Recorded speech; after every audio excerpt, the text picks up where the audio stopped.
Vamos orar, vamos agradecer ao Senhor por estarmos aqui. Obrigado, Deus. Obrigado porque o Senhor nos trouxe aqui em paz, em segurança. O Senhor separou, ó Deus, este dia para que nós estivéssemos aqui, Senhor. Muito obrigada, Deus, porque nós temos a oportunidade de estarmos aqui unidos, ó Deus, como um corpo, como uma família, para poder adorar e engrandecer o nome do Senhor, Deus. Muito obrigado por tudo, em nome de Jesus. Amém. Convido você a se colocar de pé, vamos iniciar mais um culto, vamos cantar.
Os irmãos têm a oportunidade de trazer à frente os dízimos e as ofertas.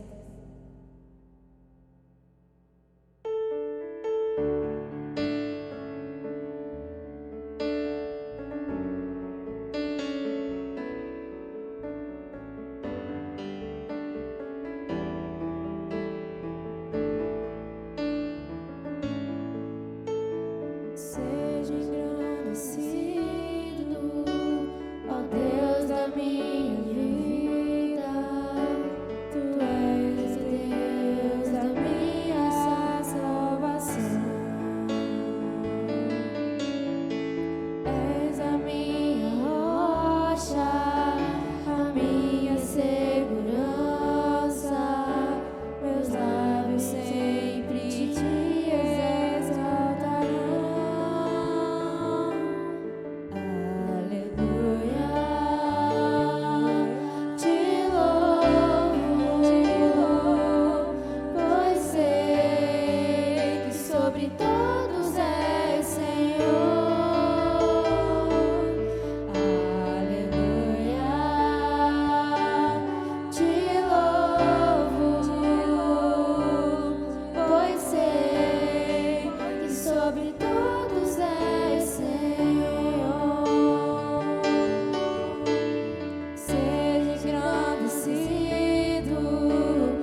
Obrigada, Senhor, pelos dízimos, pelas ofertas. Obrigada, Deus, porque o Senhor tem sido, ó Deus, um Deus conosco, Senhor.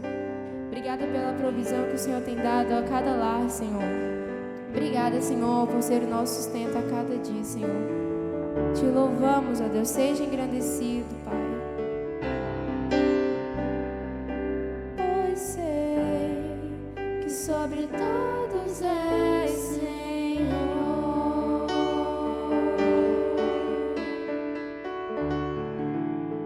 Amém. Os irmãos podem se sentar.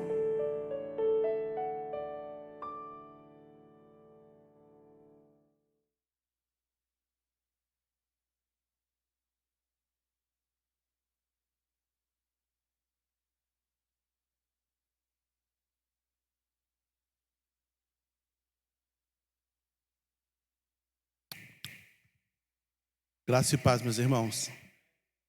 Muito bom nós estarmos aqui. Seja bem-vinda, tá? Deus te abençoe. Muito bom recebê-lo aqui. Recebê-los todos aqui, né?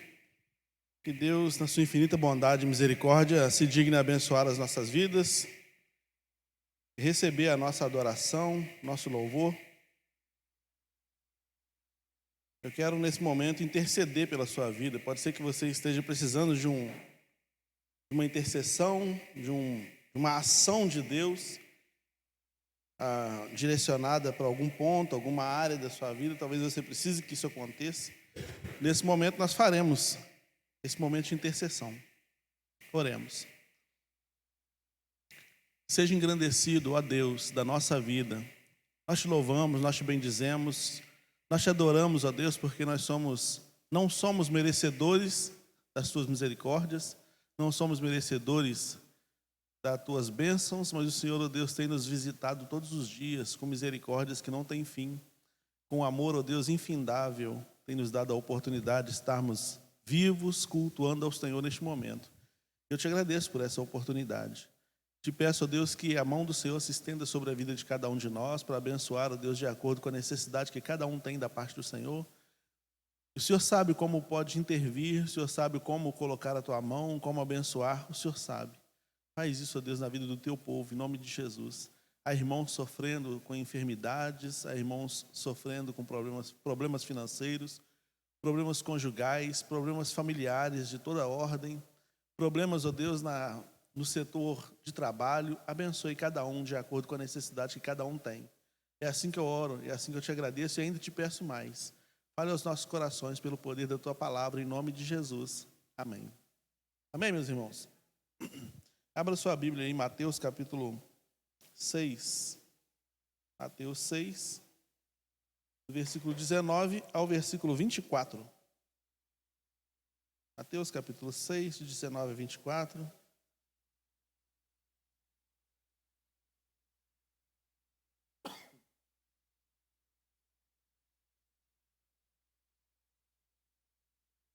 Mateus 6, de 19 a 24, diz assim a palavra do Senhor: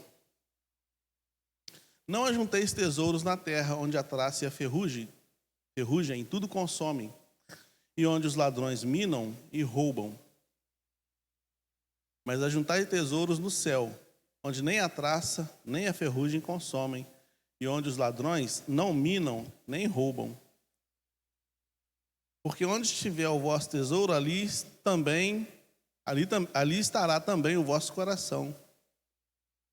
A candeia do corpo são os olhos, de sorte que se os teus olhos forem bons, todo o teu corpo terá luz.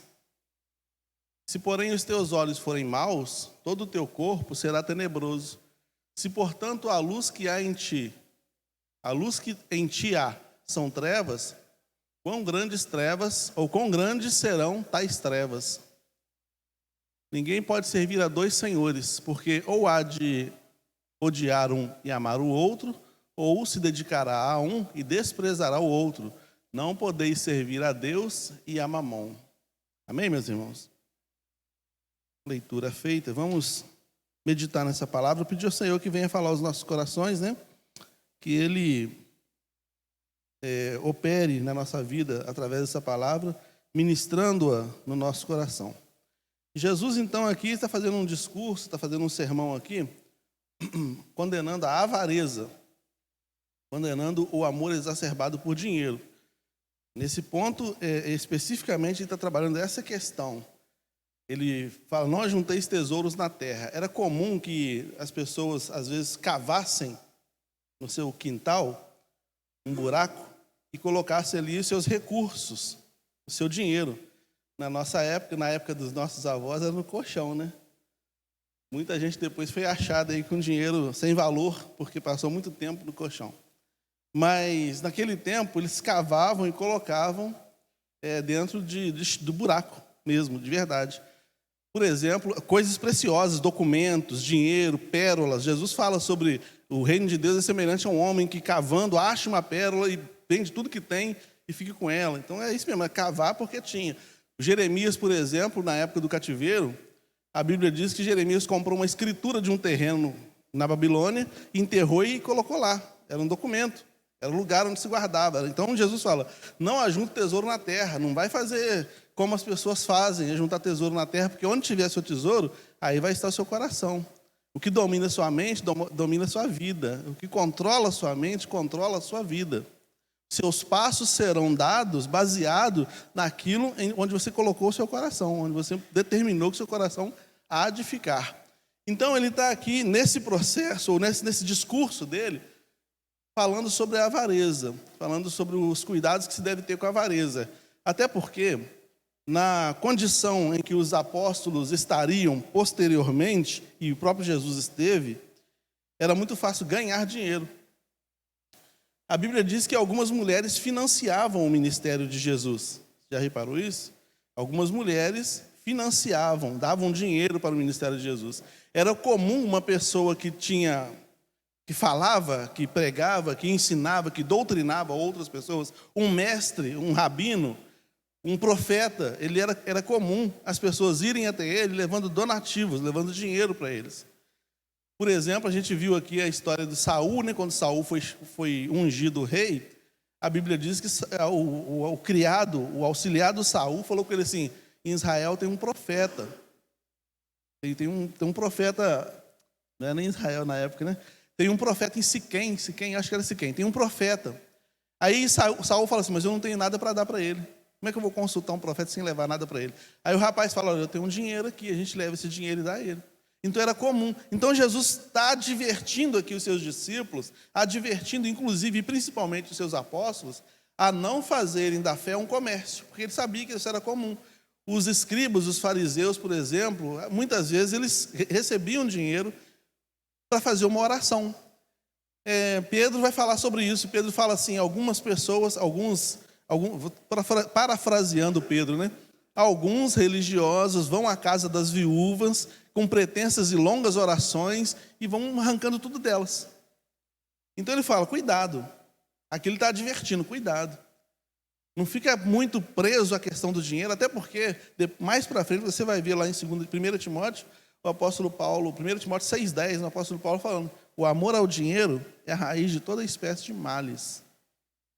Nesse contexto aqui, Jesus chama o dinheiro, chama a ganância pelo dinheiro e o dinheiro em si como uma divindade, mamon. Não podereis amar a Deus e a mamon. Não tem como você servir a dois senhores. Ou você serve a Deus ou serve o dinheiro. A ganância mexe com o nosso ego. A ganância, o poder financeiro mexe com o nosso ego. Quem tem mais dinheiro fala assim, você sabe com quem você está falando? É o cara que acha que pode sentar nos melhores lugares, ter as melhores condições. Eu conversei com uma pessoa por um dia desse, um empresário, uma reunião, e ele tomou uma atitude assim, uma atitude séria, mas ele tomou assim, na minha frente. Ele falou que eu não gosto de perder tempo, não. Eu não posso perder tempo, o negócio é resolver logo. Tipo assim, não importa quanto eu tenho que pagar, não importa com quem que eu tenho que falar, eu quero desembolar logo. Então quem tem dinheiro, quem tem recurso, acho que é assim que a vida se resolve. No instalar de dedos, né? Hoje em dia, no instalar de um Pix. Né? Chegou aí, é resolvido. Chegou aí, pode olhar que chegou aí. Já mandei o comprovante. E a gente acha que a vida se resolve assim. Então, a pessoa fica poderosa, fica achando até que manda na fé. Tem gente que acha que manda em Deus, porque entregou um dízimo maiorzinho, uma ofertazinha maior, melhorzinha. Aí já dá uma ordenzinha para o pastor. Eu já vi isso acontecendo na minha frente. Uma pessoa que tinha muito recurso, muito dinheiro, e ele falou com o pastor num tom bem... Falou mais forte. Desmão, falou mais forte. Aí o pastor falou assim, abaixa a sua voz, abaixa o seu... Que falou assim, ó. O pastor falou, abaixa a sua voz, abaixa o seu dedo, que você está falando com o seu pastor. E na próxima assembleia o cara rapou fora da igreja. Não podia mandar no pastor, o dinheiro dele não foi mais forte. Mas se o pastor fosse uma pessoa interessada em dinheiro, de repente ele poderia falar mais forte, sim. Né? O pastor ia deixando ele falar mais forte, mandando aqui e ali. Algumas coisas, finge que apareceu na sua cabeça, pastor, mas era ele que está por trás falando tudo para acontecer. Então Jesus falou, cuidado, porque o dinheiro mexe com o ego, e o ego, você pode ter problema muito sério, porque o ego é o que a gente tem que neutralizar, né? É exatamente o ego que a gente tem que neutralizar, que a gente tem que fazer minguar. Então, tudo isso que a gente já conversou aqui nessa introdução acerca do dinheiro, também é aplicável em outras áreas, em outras coisas. Porque ele falou, onde tiver seu coração, onde tiver seu recurso, onde tiver seu dinheiro, onde tiver seu tesouro, aí estará seu coração. Onde estiver aquilo que é precioso para você, onde você colocar os olhos, por isso que Jesus no contexto, ele fala, a candeia do corpo, ele fala no versículos 22 e 23. 22 e 23, eu vou dar um serviço para o Luquinha. Põe lá, Luquinha. A candeia do corpo são os olhos. De sorte que se teus olhos forem bons, todo o teu corpo terá luz. Se, porém, os teus olhos forem maus, todo o teu corpo será tenebroso. Se, portanto, a luz que há em ti são trevas, quão grandes serão tais trevas? O que ele está dizendo? No contexto aqui do dia a dia deles lá, eles acreditavam, e de fato eles acreditavam que você coloca na sua alma aquilo que você fixa seus olhos. E se você vai observar, por exemplo, Tiago capítulo 1, Tiago fala sobre isso. Tiago capítulo 1, do versículo... Tiago 1, 13 a 15. Por gentileza, jovem. Tiago 1, de 13 a 15. Diz assim, ó. Na verdade, do versículo 13 ao 15. Isso, obrigado. Ninguém, sendo tentado, diga, de Deus sou tentado. Porque Deus não pode ser tentado pelo mal e a ninguém tenta. Mas cada um é tentado quando é atraído e engodado pela sua própria concupiscência, ou seja, sua própria ganância. Depois, havendo essa ganância, esse desejo desenfreado, concebido, dá a luz ao pecado.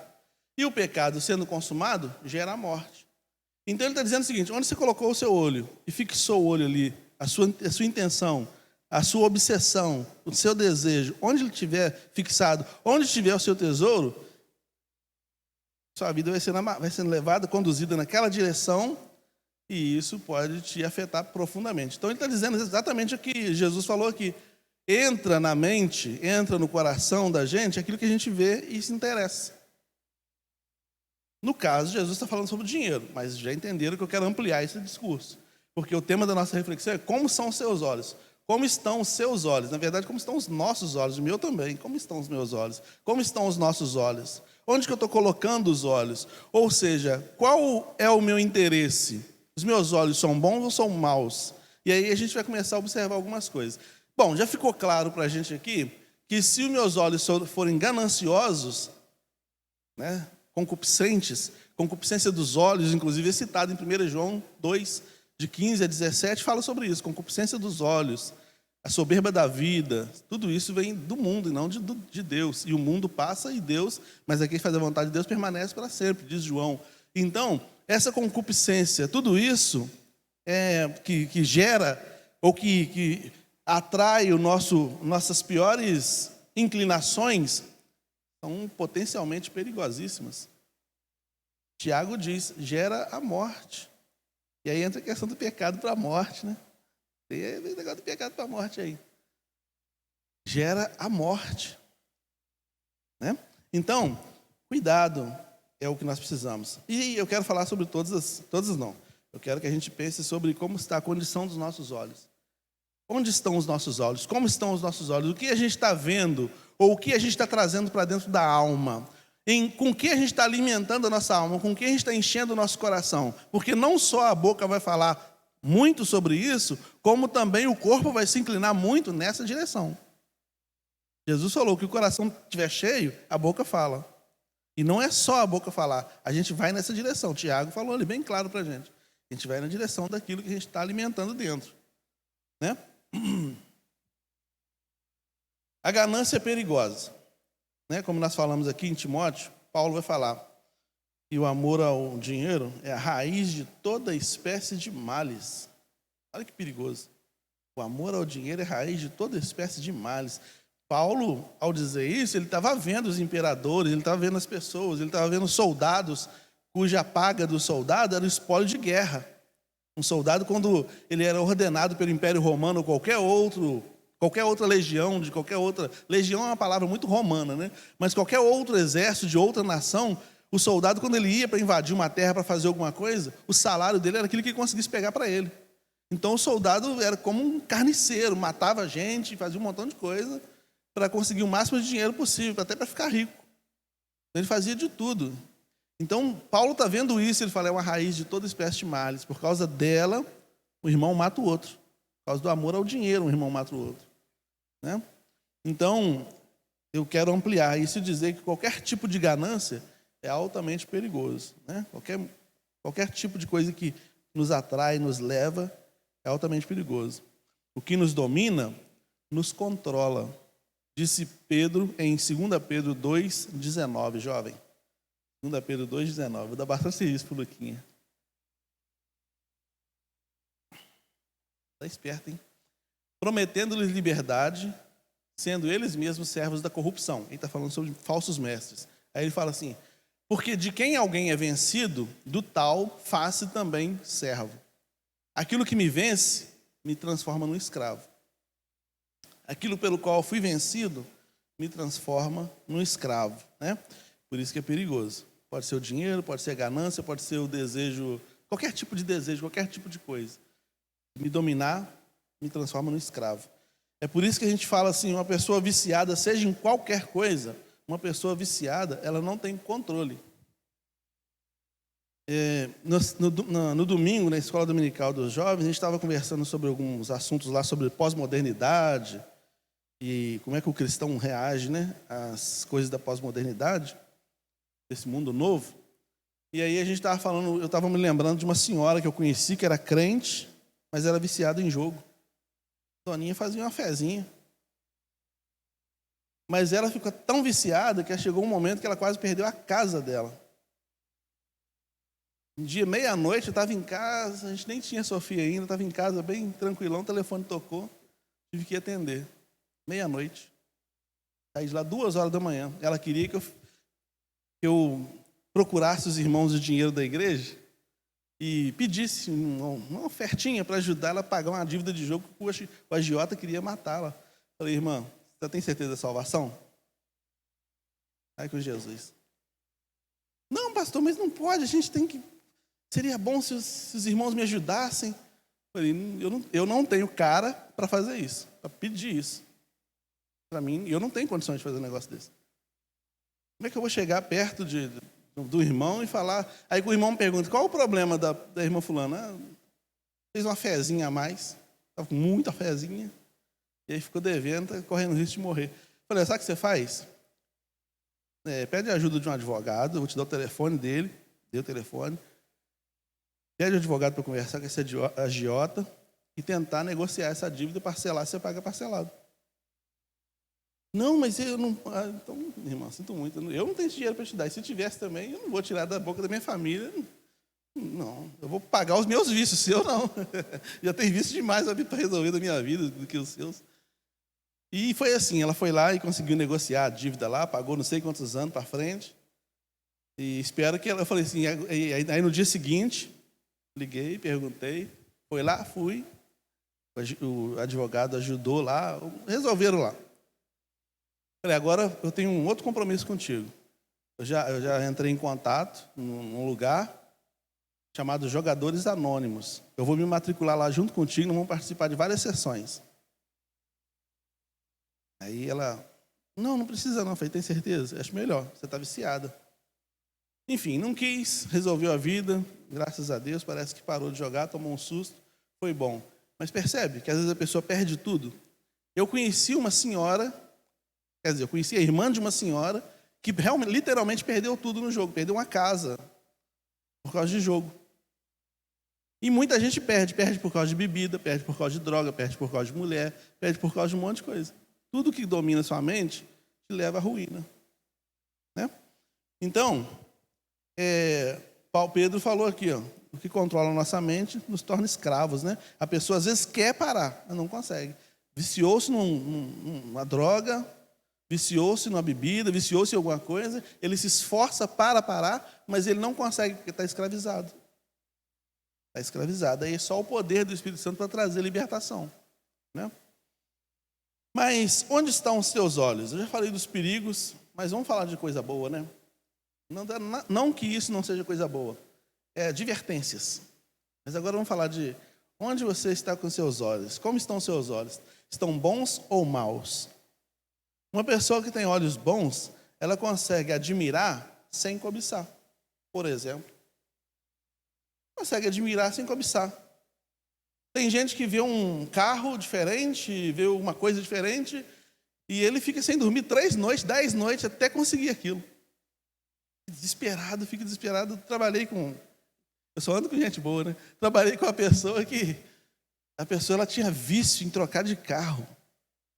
Vício, todo ano tinha que trocar. Todo ano que era lançado um modelo. Por exemplo, comprou um Renault.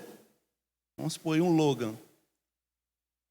Aí, nossa, o carro zero, 2023.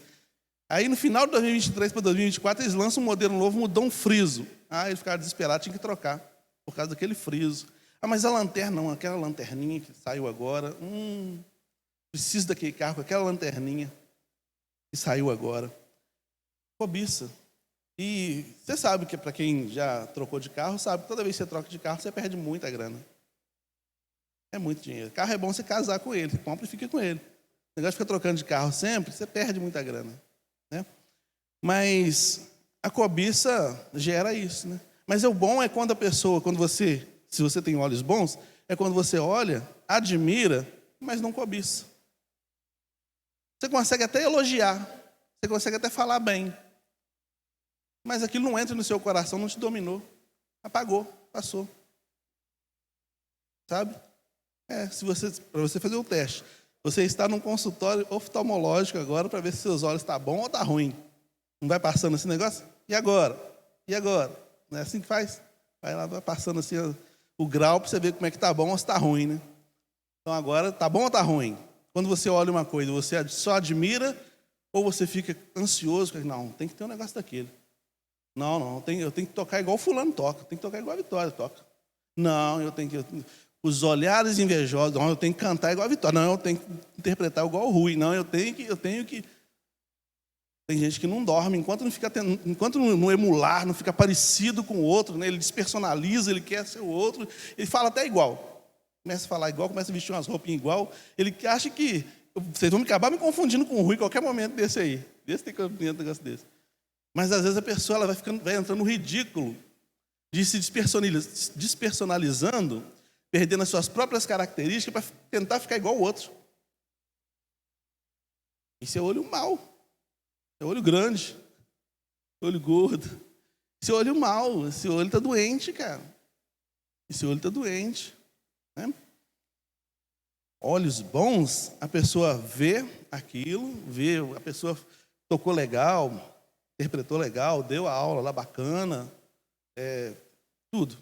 Qualquer coisa, vestiu legal, ele vê, ele elogia, ele admira, mas ele celebra a sua singularidade. Entendeu? Ele celebra, ele nem tem que ficar... Porque um indicativo também é quando você fala para você mesmo assim, mas eu prego bem. Eu posso até não tocar bem aí, mas que eu prego bem, eu prego. Isso está deixando bem claro para você mesmo que você está competindo. Tocou bem, mas eu vou pregar bem aqui, que vai ver só. Manda bem lá, eu mando bem aqui também. Aí você está competindo com a pessoa. Olhos bons é quando você não está nem aí. Entendeu? Você não está nem aí. Você elogiou, Vitória? Poxa, foi uma benção aí. Ô, Rui, poxa, foi uma benção aí. Ô, Vera, pô, foi uma benção aí. Legal, tranquilo. E você está tocando sua vida para frente. Você não está fazendo nada para ninguém te admirar. Não, a igreja tem que ver. Não, porque senão não eu vou ficar ofuscado. Vou ficar ofuscado. O pessoal vem no culto. Aí vem uma interpretação bacana, vem uma música bacana, e a pregação mais ou menos. Não, eu tenho que pregar bem para ficar tudo certinho aqui, para todo o pessoal falar, nossa, ali é olho mau. É olho mau, é o olho que não se contenta, não tem contentamento, não tem gratidão por aquilo que faz, por aquilo que é, por aquilo que recebeu da parte de Deus, né? Porque os olhos bons é os olhos daquele que consegue agradecer e não fica murmurando, ele agradece. Pessoas que têm olhos maus, pode ter 1 bilhão na conta, mas consegue reclamar de tudo. Não é ruim lidar com gente que reclama de tudo? Pessoa ingrata.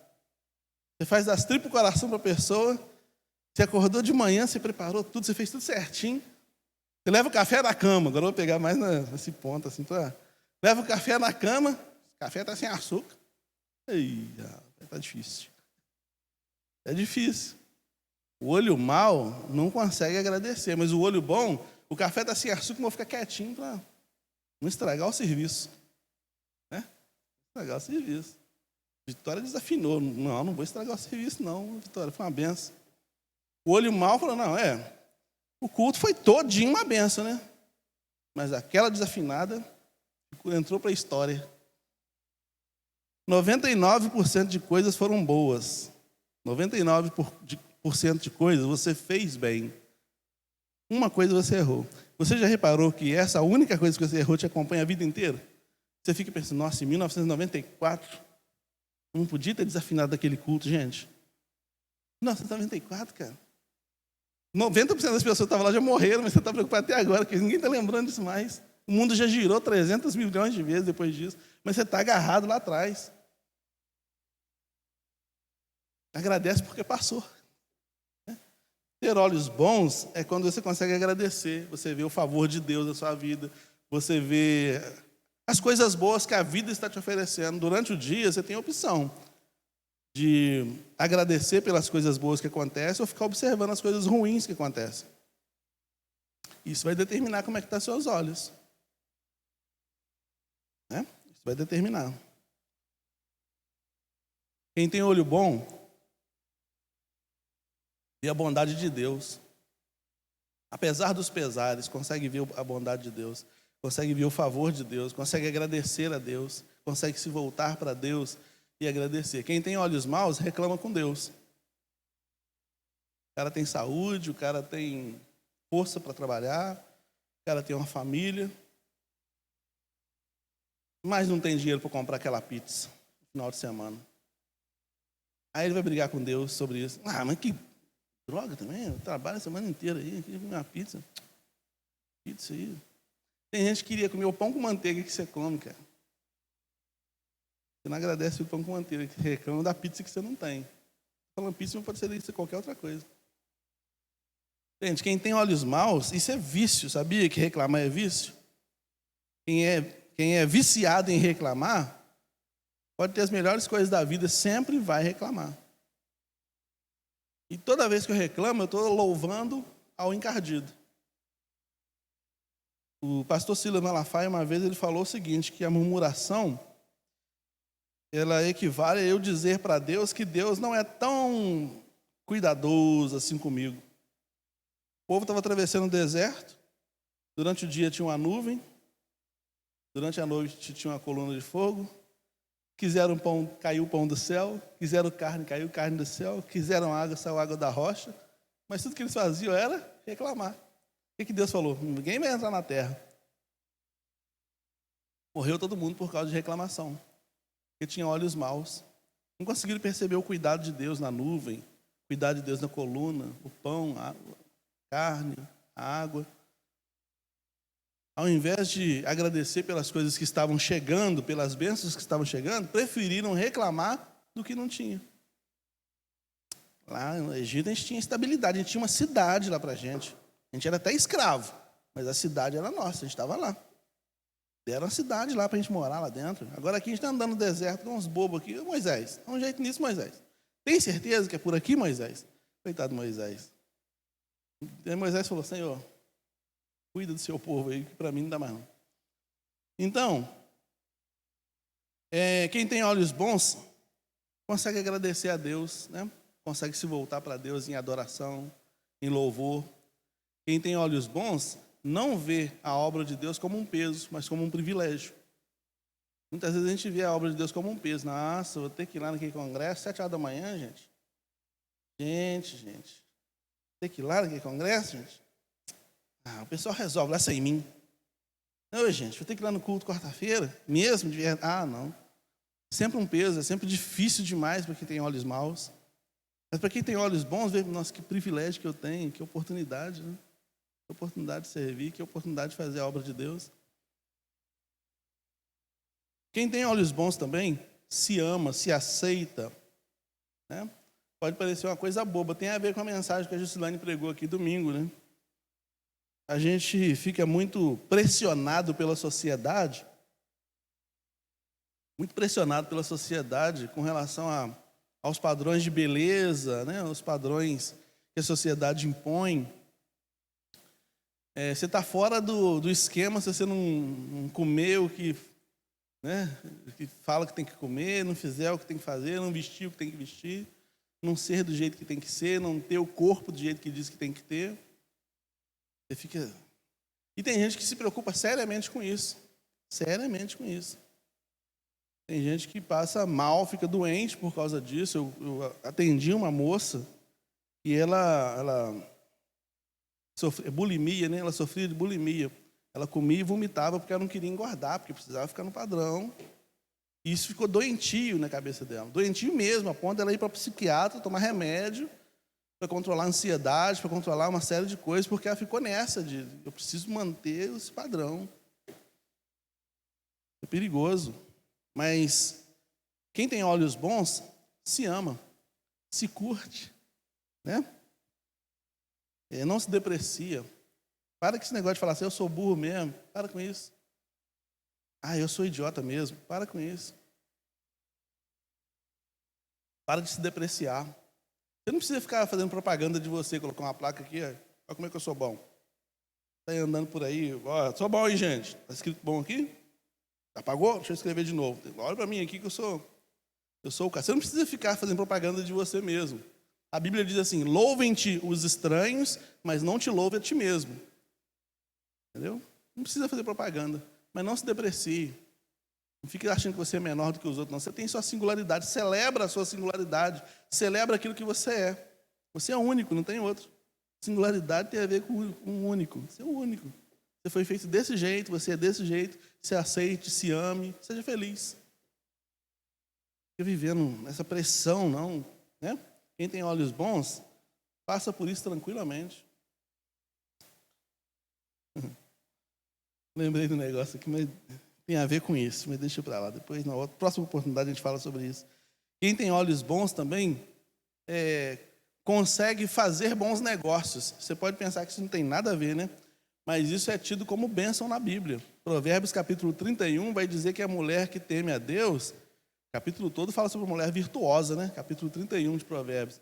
A mulher que teme a Deus fala assim, uma das coisas que fala é o seguinte, ela vê uma fazenda e compra.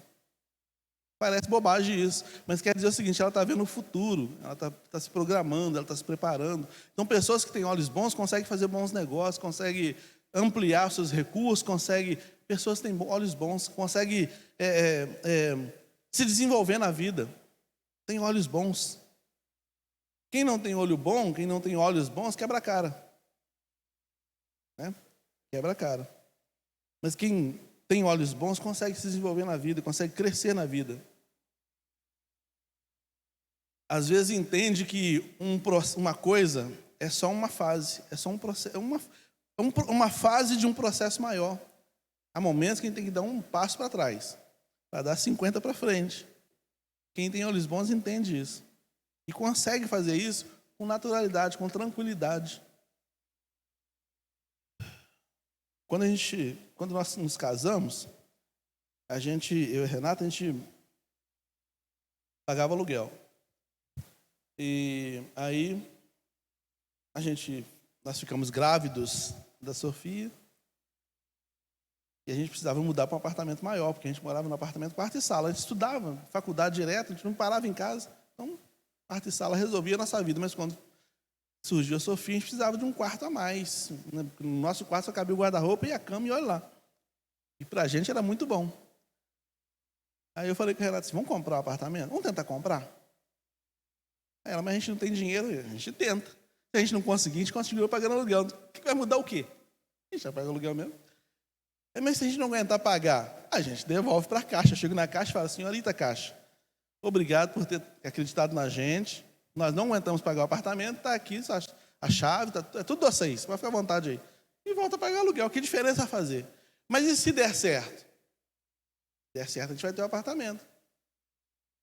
E hoje a gente tem um apartamento. Então, tenha olhos bons, tenha coragem, vai para frente, olha para frente. Vai ser uma fase difícil no primeiro momento? Não vai ser fácil não. Mas pensa no resultado. Isso vale para tudo, tá? Isso vale para tudo. Um dia desse, estava na academia lá malhando, 6h15 da manhã, cheguei lá. Olha bem, 6h15 da manhã. 6h15 da manhã, cheguei lá. Falei, gente, não é vida não. Aí você pensa assim, peraí, eu estou com 48. E quando eu tiver com 68? Eu tenho que plantar agora mesmo, tenho que sofrer agora na academia. Para ver se eu resolvo alguma coisinha lá no 68, tá mais firmezinho, mais em pezinho. Não, como é que vai ser 68? Então você tem que pensar lá na frente. Você tem que sofrer agora para pensar lá na frente. Entende? Para ver resultado lá na frente. Lança o seu pão sobre as águas, porque até depois de muito tempo, está escrito lá em Eclesiastes, depois de muito tempo você vai conseguir colhê-lo. Então, quem tem olhos bons, pensa na frente, vê lá na frente. Mesmo que esse momento agora seja tenebroso, ainda assim, ele consegue visualizar depois desse momento oportunidades e coisas muito maiores que podem vir lá na frente. Né? Quem tem olhos bons, sabe que Deus o ama. Nós falamos aqui no domingo sobre a certeza que se precisa ter, a convicção de que se precisa ter que o Espírito Santo está sobre a sua vida. Deus me ama, o Espírito Santo está sobre mim. Quem tem olhos bons consegue entender isso, consegue perceber isso, consegue viver nessa atmosfera. Deus me ama. E não é uma presunção minha, não, é uma promessa dele. É a fala dele, ele que prometeu, ele que falou que está comigo todos os dias. Então ele me ama. Ele que falou. Então eu quero viver nessa dimensão. Não com presunção, mas como um vencedor, como alguém que é realmente amado por Deus, como alguém que tem a cabeça erguida, porque Deus está no controle da minha vida, da minha história, e aconteça o que acontecer, Deus está no controle da minha história, Ele me ama. Mesmo que o que acontecer seja desagradável, isso não muda o fato de que Deus me ama. Entende? É por isso que muitas vezes a gente vê pessoas que estão numa situação desfavorável, até fisicamente falando, mas ele consegue louvar a Deus. Né? Já vi um homem mutilado, ele não tem os braços, mas louvando a Deus. Aí eu tenho os 2 braços e fico reclamando. Mas qual é a diferença? É porque ele sabe, apesar do que aconteceu, eu estar sem os 2 braços, Deus me ama. Isso não mudou o amor de Deus por mim. Isso é olhos bons, é olhos de fé. Ter olhos bons é ter olhos de fé, ter otimismo, ter fé. E fé é ver o que não está aparente. O que está aparente não é fé, diz a Bíblia. Entende? Então, ter olhos bons também fala sobre isso, né? Saber que Deus ama, que o Espírito dele está sobre mim, que o favor dele está sobre mim, sobre a minha vida, porque ele decidiu fazer assim. Né? Quem tem olhos bons sabe que pode ser usado por Deus. Sabe que Deus pode usá-lo a qualquer momento, né? E ele quer ser usado por Deus. Quem tem olhos bons. Né? Sabe disso. Sabe que as más fases passam. Sabe que depois da tempestade vem a bonança. Quem tem olhos bons sabe disso. O momento é desagradável agora, talvez, mas depois de toda a tempestade vai brilhar o sol. Vai brilhar o sol e a minha vida tem outra perspectiva. Eu posso seguir adiante porque Deus é comigo. Quem tem olhos bons tem assim. Quem tem olhos maus repara que é o contrário. Eu acabei de falar aqui, pessoas às vezes são milionárias e reclamam de tudo. Mas quem tem olhos bons consegue agradecer por tudo que tem, mesmo que esse tudo seja muito pouco. né? Eu já vi um senhor que cuidou de 7 filhas. É mais difícil. Mulher dá mais, mulher gasta mais. 7 filhas, ganhando pouquinho, tadinho. Ele ganhava pouco. Mas aquele homem tinha um sorriso, tinha uma alegria, tinha uma fé. E ele trabalhava nessa perspectiva, tinha olhos bons. Então, a pergunta no final desse exame de vista é: e aí? Enxergou? Tá vendo? Seus olhos, como é que tá? Tá bom ou tá ruim? Tem que trocar o grau aí? Colocar o grauzinho do Espírito Santo, ajudar a ver melhor. Porque o Espírito Santo, ele quer transformar os meus olhos humanos, que são ruins, em olhos bons. Olhos dele, do Espírito Santo. Me ajudar a ver a vida na perspectiva de Deus, a partir da perspectiva de Deus. Há momentos que a gente tem que fazer esse tipo de oração, falar com Deus: Senhor, me ajuda a enxergar isso aqui do jeito que o Senhor está vendo, porque do jeito que eu estou vendo não está bom não. Aí eu tenho que, Senhor, me ajuda a enxergar do jeito que o Senhor está vendo. Para melhorar aqui dentro, porque aqui dentro está tudo confuso, para mim não está legal. Me dá olhos bons sobre isso. Os olhos maus nos confundem tantas vezes, a gente comete equívocos por causa de ter olhos maus. A gente faz julgamentos precipitados, atitudes precipitadas, porque não está enxergando direito. Então, às vezes, tem que pedir a Deus: Senhor, me dê olhos bons, me ajuda a ver essa situação com outros olhos, me ajuda a ver essa situação com os olhos da fé, para que eu possa melhorar minha caminhada. Porque quando a gente vê as coisas sem os olhos da fé, nossa perna vai ficando amarrada, a caminhada vai ficando pesada, e a vontade de parar é muito grande. Você não está vendo perspectiva. Ah, não, muito longe, para mim não dá não. E não, vou deixar isso para lá. Dá vontade de largar para lá. Com os olhos comuns, é isso. Mas com os olhos da fé, aí eu tenho que citar o Jó de novo, né? Apesar de tudo que estava acontecendo na vida do Jó, ele ainda conseguia enxergar a situação dele com olhos de fé, com olhos bons. Ele falou: eu sei que meu Redentor vive e por fim se levantará sobre a terra. Nesse momento, eu não tenho motivo para dar gargalhada, eu não consigo nem sair daqui, estou doente. Fui colocado no lixo da cidade. A mulher dele transportou ele de dentro de casa para o lixo da cidade. Cheirava mal, estava com lepra, não podia ficar perto das pessoas. Os amigos dele que foram visitá-lo ficaram a uma certa distância. E estava tão horrível a situação de Jó que durante uma semana eles ficaram em silêncio, só olhando. Caramba, o que aconteceu com o Jó, gente? Uma semana só olhando para o Jó. Só assim, ó. Rapaz, é o Jó mesmo? É você, Jó? Sou eu mesmo. Jó de Deus, o que aconteceu contigo, menino? Tão calamitosa que estava a situação dele. Né? Mas Jó ainda assim, tinha olhos bons. Ainda assim olhava na perspectiva de que alguma coisa Deus vai fazer. O quê? Não sei.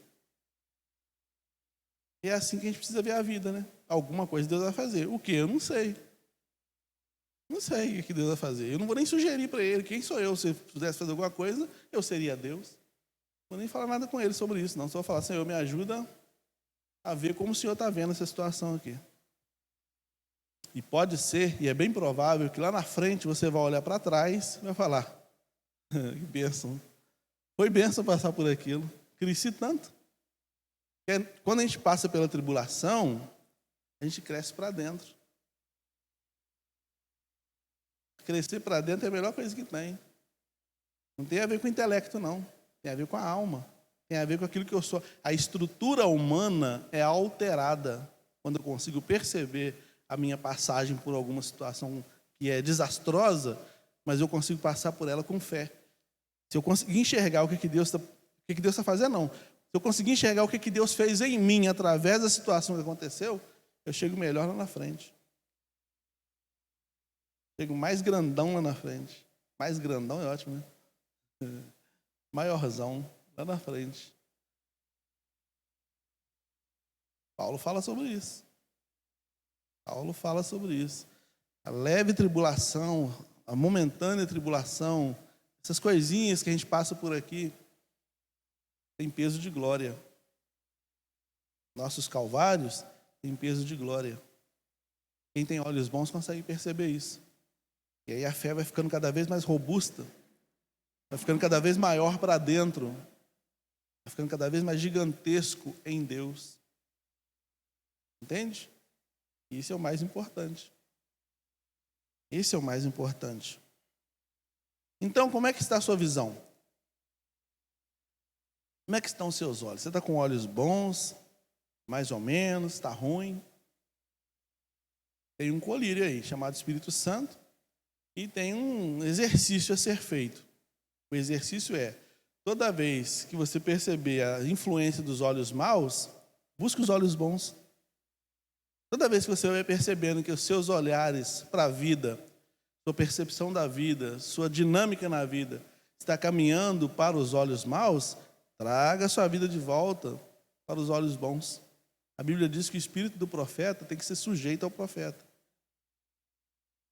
Ou seja, eu tenho a opção de me analisar, me policiar e falar para mim mesmo, peraí, você está reclamando demais, hein?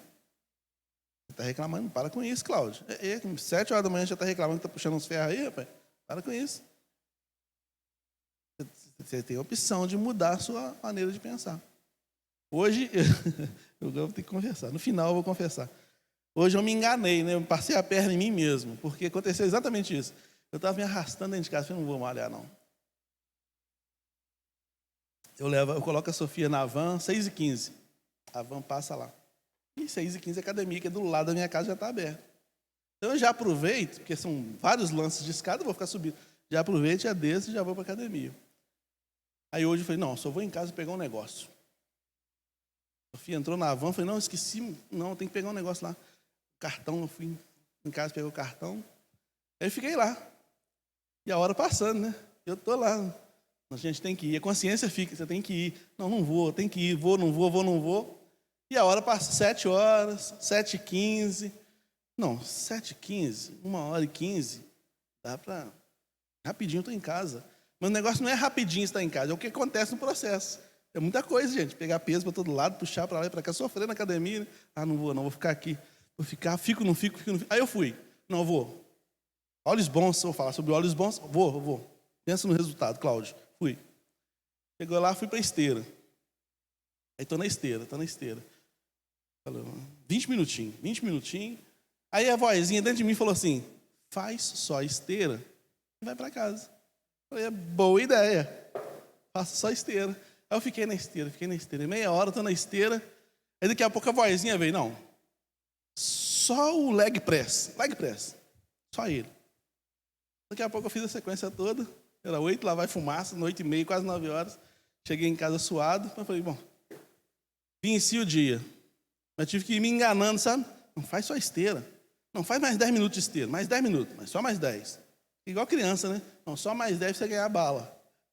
Assim, igual criança, me enganando até concluir. Às vezes tem que fazer isso. Não tem que se enganar. Eu vou até ali só até ali. Até ali eu vou. Mas tem que ser, para a gente ir mudando nossa visão, né? A gente pensar no resultado, olhar lá na frente e ver o que se pode gerar, né? Que Deus nos abençoe, irmãos. Espero que o Senhor use essa palavra para mudar algumas coisas dentro do nosso coração, nossa maneira de ver a vida, nossa maneira de enxergar a vida. Talvez uma pessoa mal-humorada que você tem que lidar com ela todo santo dia. Sabe aquela pessoa que acorda de mal com a vida todo santo dia? Aí você fica até desviando dela. Talvez ela está sendo usada para melhorar você. É estranho, né? Mas você está pensando que você tem que melhorar ela que tem que te melhorar. Então procura ver ela com olhos bons também. Vai tratando assim, vai mudando essa perspectiva da vida, para a vida ir mudando, para a vida ir melhorando, né? Para a vida ir sendo cristianizada todo dia, né? A presença de Cristo sendo cada vez mais viva na nossa vida. Amém, meus irmãos? Vamos orar. Senhor, muito obrigado, porque a Tua palavra diz que nós temos a mente de Cristo. E o que significa ter a mente de Cristo? Significa que nós podemos perceber todas as coisas uma perspectiva diferente do que de fato elas aparecem para a gente. Situações na vida que muitas vezes podem ser ruins aos nossos olhos, desesperadoras aos nossos olhos, podem ser oportunidade de crescimento na fé, de criar raízes mais profundas no nosso coração, a Tua palavra, a Tua presença. Nos ajuda, Deus, a termos olhos bons, conduzidos pelo poder do Teu Espírito Santo. Nos ajuda, Deus, a sermos mais gratos ao Senhor por tudo que tem feito. Nos ajuda, Deus, a tirarmos os olhos daquelas coisas que têm o poder de dominar o nosso coração, para que nosso coração não seja enredado pelo inimigo, mas que possa sempre estar no teu altar. Pai Santo, perdoe os nossos pecados, leve-nos para os nossos lares, sob a tua proteção e cuidado, em nome de Jesus. Amém. Deus nos abençoe, irmãos. Deus nos guarde, nos abençoe poderosamente. Nós vamos passar para o nosso momento de oração agora.